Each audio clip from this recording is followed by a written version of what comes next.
For 22 years, I was both father and mother to my daughter, Sienna. Her mother left when Sienna was barely 1 year old to be with her new family. At 23, my daughter moved in with her mother because they had a pool.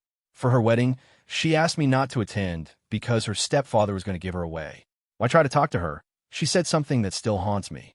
I changed my last name because I was ashamed of carrying yours. Those words wake me up at night. They changed everything forever. But let me tell you the whole story, because what my daughter didn't know was that with that decision, she had just given up much more than a last name. It all started 22 years ago when Sienna was barely a year old. Her mother, Paige, decided that the life of a wife and mother wasn't for her. One morning, she simply packed her things and left me a note on the kitchen table saying she had found someone who could give her the life she deserved. Someone with money, someone with a future. That someone was Samuel Cross, owner of a popular steakhouse chain, a man who could offer her the big house, international trips, jewelry, everything that I, a 28-year-old loan officer at a local bank, couldn't provide. I was left alone with Sienna, a baby who could barely walk, who cried for her mom every night for months. I knew nothing about taking care of children, nothing about making baby food, changing diapers in the middle of the night, or what to do when she had a fever and the pediatrician's after-hours line wasn't picking up. My brother Marcus helped as much as he could. He was 3 years older than me, and his son Miles had been born just 6 months before Sienna. Marcus was always the more practical of the two of us. That same week, he took me to Target for everything I needed for the baby. "Hey, Lucas," he said as he loaded the cart with formula and diapers. "This is going to be tough." That woman left because she didn't want responsibilities. Don't expect her to come back. He was right. As always, Paige would call every 3 or 4 months. She'd talk to Sienna for 5 minutes, promise to visit soon, and then disappear again. For birthdays and Christmases, she sent expensive gifts, American Girl dolls, brand new bikes, the latest gaming consoles, everything I couldn't afford on my salary. Meanwhile, I juggled everything to make ends meet. I worked extra shifts at the bank, taught basic accounting courses at the community college on weekends, and sold life insurance in the afternoons. Also, Sienna could have what she needed, go to a good school, have decent clothes, and be able to go to birthday parties with a gift in her hands. I sold my sports coupe and bought a more practical used pickup truck. We moved from a 2-bedroom apartment to a 3-bedroom house in a modest suburb, so Sienna could have her own room. I stopped going out with my friends, stopped catching games, stopped doing everything that single men my age did. But I didn't regret it. Every morning when Sienna hugged me before school, every afternoon when she waited for me at the window until I got home from work, every night when she asked me to read her a story, I knew it was all worth it. Marcus always warned me, "Lucas, that girl is too spoiled. You give her everything she asks for. One day, she's going to cause you problems." His son, Miles, on the other hand, was completely different. He was a calm, polite boy who always treated me with kindness. "Uncle Lucas," he'd say when he came over, "can I help you with dinner? Do you want me to help carry in the groceries?" Miles and Sienna played together when they were little, but as they grew up, the difference became obvious. Sienna always wanted what she didn't have. She always complained that our house was small, that our truck was old, that we couldn't take vacations like the families of her friends from the private school was killing myself working to pay for. The neighborhood friend saw it all. "Lucas," Mr. Robert, my next-door neighbor, would say, "that little girl is never satisfied with anything. You work yourself to the bone, and she always has a long face." Mary, the woman who ran the corner deli, noticed it too. "That girl never says thank you when you come to buy her a treat," she commented. "She's always thinking about something else." But I defended her. "It's just a phase," I'd tell them. "All teenagers are like this." The years flew by. Sienna graduated from high school and went to college to study business administration. I paid for every semester, every textbook, every project. I went into debt up to my neck, so she could have the education I could never afford for myself. During those university years, Paige started showing up more often. She took Sienna to lunch at expensive restaurants, bought her designer clothes, and told her about the new house Samuel had bought in the city's most exclusive gated community, a house with a pool. When Sienna turned 23 and graduated from college, she came home with news that broke my heart. "Dad," she said without even sitting down in the living room, "I'm going to move in with Mom and Samuel." "What? Why?" "Because there I have my own room with a private bathroom. Because they have a pool. Because I can invite my friends over without them being embarrassed by where I live." That last sentence hurt more than all the sleepless nights, more than all the sacrifices, more than all the years of loneliness. She was ashamed of this house, the house where I raised her. "It's not about that, Dad. It's about my future. Samuel is going to give me a job in his corporate office. I can build a career there. When she left, the house felt as empty as it had 22 years earlier. A year later, she met Adrian at one of Samuel's company parties, a young executive from a wealthy family. They got engaged 6 months into their relationship. The wedding invitation arrived in the mail, an elegant, expensive invitation with gold lettering. I was thrilled, thinking I would finally be part of one of the most important moments of my daughter's life. I went to the mall and bought the best suit I could afford, a navy blue suit that fit me perfectly. I also bought new dress shoes and a matching tie. I spent the equivalent of 2 months of my base salary, but I didn't care. It was my daughter's wedding. I even went to a jewelry store and put a set of pearl earrings on layaway to give her something elegant, something she could wear for the rest of her life and remember that her dad was there on her special day. Miles went with me to pick out the gift. "Uncle," he said as we looked at the options in the display case, "I'm sure Sienna is going to cry with joy when she sees what you bought her." Marcus was also excited for me. "Brother," he told me that afternoon, "you're finally going to get to enjoy watching your daughter get married after everything you've been through. You deserve it." Mr. Robert saw me arrive with the shopping bags. "Are you ready for the wedding?" he asked. "I'm sure Sienna will be happy to have her dad there to support her." I just smiled and nodded. Finally, after years of distance, we were going to be together again as a family on the most important day of her life. What I didn't know was that 3 days before the wedding, I would receive a call that would change everything forever. The call came on a Tuesday night. I was watching TV after getting home from work when the phone rang. I saw Sienna's name on the screen, and my heart lit up. We hadn't spoken in weeks. "Hello, sweetheart," I said, answering. "How are you? Is everything ready for Saturday?" "Dad," she replied in a voice I didn't recognize, cold and distant. "I need to talk to you about the wedding." "Of course. Tell me, do you need help with anything?" There was a long silence on the other end of the line, so long I thought the call had been disconnected. "Dad, the thing is, Samuel is the one who will walk me down the aisle." "What? I don't understand." "Samuel? Why Samuel?" "Because he's been there for me these last few years.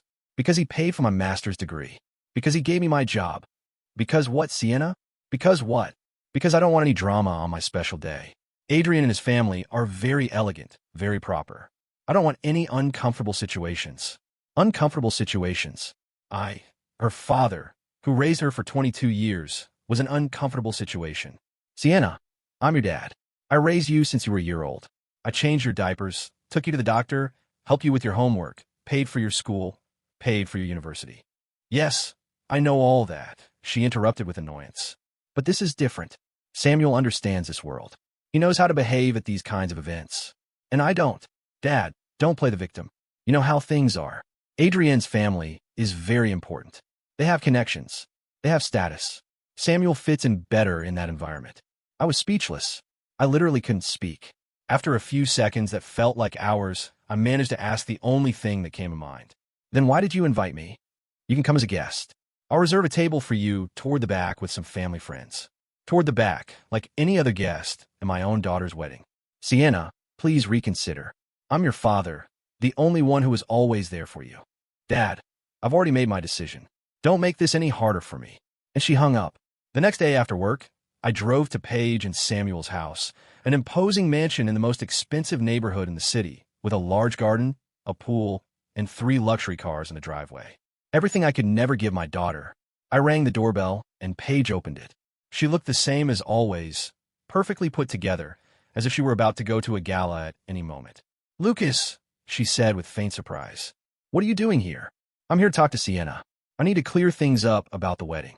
I don't think it's a good idea. She's already very stressed with all the preparations." "Paige, she's my daughter. I have the right to speak with her." She sighed and let me in. The house was exactly as I had imagined. Expensive furniture, marble floors, modern art on the walls, a curved staircase leading to the second floor. "Sienna," Paige shouted, "your father wants to talk to you." Sienna came down the stairs wearing a silk robe. She looked annoyed, as if I had interrupted something very important. "Dad, I already told you there's nothing to talk about." "Sienna, please, let's talk in private." "No, whatever you have to say, you can say it here." Just then, Samuel appeared, a tall, elegant man with perfectly styled hair, wearing a designer shirt that probably cost more than my weekly salary. "Lucas," he said, extending his hand. "How are you?" "Fine, Samuel. I'm here to talk to my daughter about her wedding." "Yes, Paige told me." "Look, I understand this might be difficult for you, But you have to understand that Sienna isn't a little girl anymore. She can make her own decisions. Of course she can. But I'm her father, the man who raised her, and I'm the man who helped her become the successful woman she is today. He replied with a smile that didn't reach his eyes. Sienna crossed her arms and looked at me as if I were a misbehaving child. Dad, Samuel is right. I'm not the little girl who needed you to tie her shoes or check her homework anymore. I'm a professional now, an independent woman, and Samuel understands that world better than you do. That sentence hurt more than any physical blow. That world? What world are you talking about, Sienna? The real world, Dad. The world of business, of important connections, of people who can actually help me grow professionally. And what am I, an obstacle?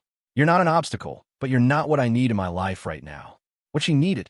After 22 years of giving her everything she needed, now I wasn't what she needed. Sienna, listen to me carefully. I gave up everything for you. My social life, relationships, job opportunities. I did it all for you. Yes, I know, and I appreciate it. But that doesn't mean you have to be part of every important moment in my life. Every important moment, Sienna, it's your wedding. The most important moment for you, maybe. For me, it's the beginning of a new chapter. A chapter where I need to surround myself with the right people. The right people. At that moment, something inside me broke. Something that had been cracking for years shattered completely. You know what, Sienna? You're right. Maybe I'm not the right person.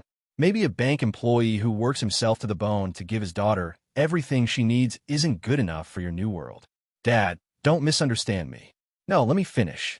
Maybe someone who stayed up all night when you had a fever, who learned how to braid a little girl's hair by watching YouTube videos, who sold his car to pay for your private school. Maybe that person isn't up to the standards of your elegant wedding.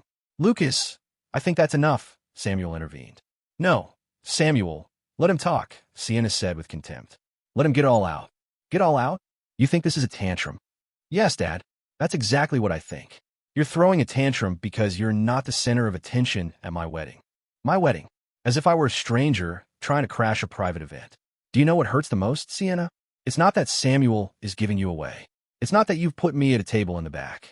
What hurts the most is how you're talking to me. As if I were just anybody. As if I mean nothing to you. Sienna looked me directly in the eyes. There was something cold in her gaze, something I had never seen before. Do you want to know the truth, Dad? Yes, I want to know the truth. The truth is I legally changed my last name 6 months ago. I don't carry your last name anymore. My legal name is now Sienna Page Cross. I took Samuel's last name because I was ashamed of carrying yours. The world stopped. The words hung in the air like knives. I was ashamed of carrying yours. 22 years of my life, 22 years of sacrifices, of unconditional love, of always being there. And she was ashamed to carry my name. Why? I managed to whisper. Because when people ask about my family, when they talk about my connections, when they want to know where I come from, I don't want them to know I come from a 3-bedroom house in the suburbs and a dad who teaches accounting on weekends to pay the bills. I want them to know I'm Sienna Cross, the stepdaughter of Samuel Cross, the successful businessman, not the daughter of Lucas Anderson, the loan officer. Every word was like a wound. I couldn't take it anymore. I literally couldn't breathe. The air had become heavy, dense. I headed for the door without another word. Lucas, Samuel called after me. You heard her. There's nothing more to talk about here. He was right. There was nothing more to talk about. I drove home on autopilot. I don't remember the route. I don't remember starting the truck or opening the door to my house. What I do remember is immediately calling my brother Marcus and telling him everything, every hurtful word, every humiliation. That girl, Marcus said when I finished, that ungrateful child. But what neither Sienna nor Paige nor Samuel knew was that with her decision to change her name and publicly humiliate me, she had just given up much more than just a father. She had just given up an inheritance of nearly $200,000 that her paternal grandparents had left specifically for the beloved granddaughter who carries our family name. She had also just given up the life insurance policy I had been paying religiously for 20 years, which had a value of $150,000.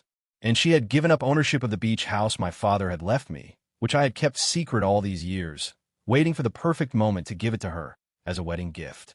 All of it was in legal documents under the name Sienna Anderson, daughter of Lucas Anderson. But Sienna Anderson no longer existed. Now she was Sienna Cross, and Sienna Cross had no right to anything her paternal grandparents had left for the granddaughter who would carry the family name with pride. The next day, I went to see our family lawyer. Attorney Franklin had known me since I was a child. He had handled all of my family's legal affairs for decades. When I told him what had happened, he took off his glasses and slowly cleaned them, like he always did when he was processing something serious. "Lucas," he said after a long silence, "are you absolutely sure about this?" "Completely," I replied. "I want you to change all the beneficiaries. Everything that is in Sienna Anderson's name goes to Miles. He is my nephew. He carries my name with pride, and he has been more of a son to me than my own biological daughter." "This is a lot of assets, Lucas," the lawyer said. "Your parents' inheritance, the life insurance, the beach house. We're talking about almost $400,000 in total. I know exactly how much it is, and I know exactly who I wanted to go to. And what if she changes her mind? What if she regrets it? Sir, my daughter told me she was ashamed to carry my name. She humiliated me in front of her mother and stepfather. She treated me like an inconvenience in her life. There's no going back. It took us 3 hours to make all the changes." Miles was now the primary beneficiary of everything. Marcus was the secondary beneficiary. Sienna's name no longer appeared anywhere in the documents. When I left the lawyer's office, I felt strange. Not exactly relieved, but lighter, as if a weight had been lifted from my shoulders. The following years were the most peaceful of my life in a long time. Not having to worry about Sienna, not having to put up with her dismissiveness, not having to pretend I wasn't affected by her new life of luxury was liberating. I met Clara, a divorced woman with 2 grown children, in one of my night accounting classes. She was an accountant, too, working for a construction company. A simple, hardworking woman who understood the value of effort. Clara never asked me for anything extravagant. She never complained about my old truck or my modest house. A year into our relationship, she told me she loved me exactly as I was. Miles, meanwhile, had become the son I always wished I'd had. He was studying industrial engineering, working part-time to pay for his expenses, and came over for lunch with me every Sunday. He always asked if I needed help with anything. He always remembered important dates. "Uncle Lucas," he'd say every time we saw each other, "thank you for being like a second father to me." Sadly, Marcus had passed away from a sudden heart attack a few years prior, a loss that brought Miles and me even closer. Clara got along great with Miles. When he came over on Sundays, she would cook for the 3 of us, and we would talk like a real family, a family that respected each other. When Miles turned 21, I decided to tell him the truth about the inheritance.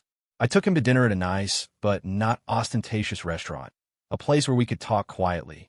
"Miles," I said after the food arrived, "I need to tell you something important." "Did something bad happen, Uncle?" "No, nothing bad. On the contrary. Do you remember when Sienna left the house and then got married?" "Yeah, of course.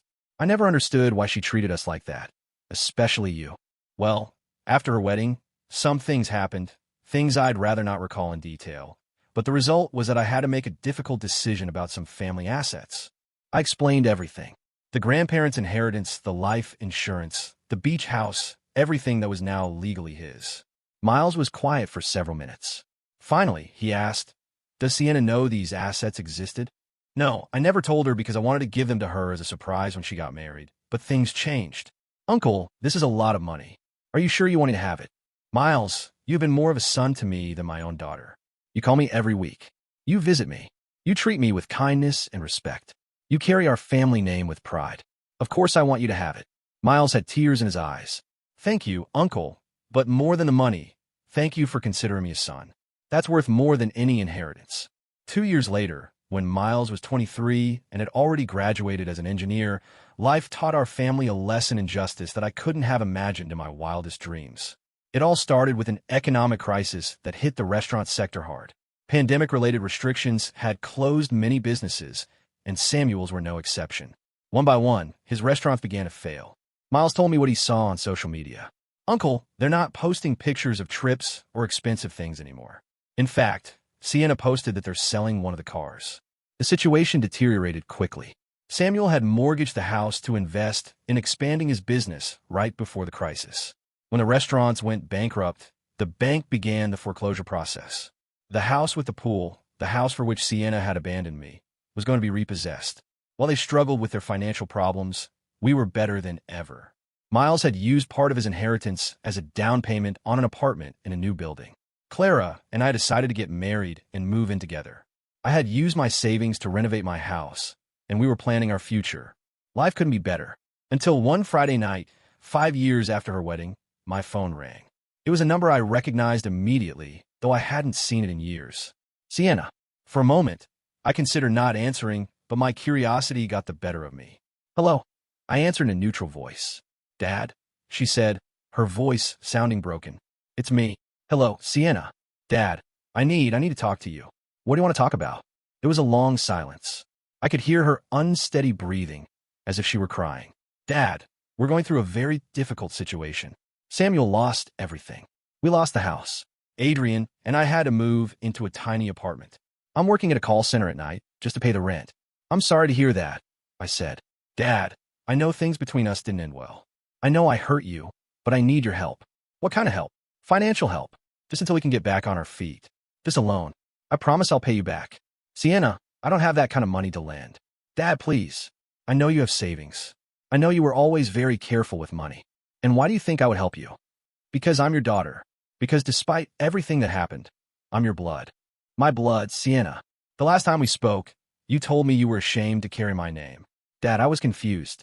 I was young. I didn't know what I was saying. You didn't know what you were saying when you legally changed your last name. You didn't know what you were saying when you put me at a table in the back of your wedding. You didn't know what you were saying when you asked Samuel to give you away instead of your own father. Dad, please. I understand now that I was wrong. I understand now that you were always my real father. Samuel abandoned me as soon as he lost his money.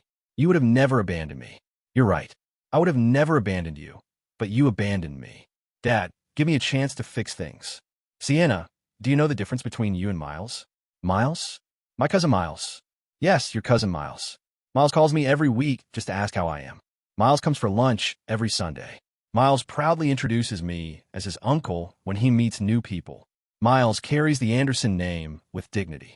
What does that have to do with anything? It means that when you decided my last name was an embarrassment, when you decided I wasn't good enough for your new life, you didn't just lose a father. You lost so much more. What are you talking about? I'm talking about the inheritance your paternal grandparents left for their beloved granddaughter. $200,000 that was waiting for you.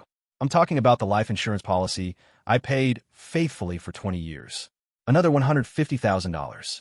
I'm talking about the beach house I inherited from my father that was going to be your wedding gift. There was total silence on the other end of the line. All of that existed for Sienna Anderson. But Sienna Anderson doesn't exist anymore, does she? Now you're Sienna Cross. Dad, all of that existed. It all still exists. But now Miles is the owner of it all, because Miles actually carries the family name with pride. You gave my inheritance to Miles? No, I didn't give your inheritance to Miles. I gave his inheritance to Miles, because from the moment you changed your name, it stopped being yours. Dad, please. Can we fix this? Can I change my last name back? Back for money? That's exactly what I thought you would say. It's not about the money. It's because I understand now that I was wrong. Sienna, when you have a child, you'll understand what it feels like to give everything for that person. And if that child ever tells you they're ashamed of you, you'll understand the pain you caused me. And when that happens, I want you to remember this conversation. I want you to remember that a father's love isn't unconditional when there's no respect. Dad, please.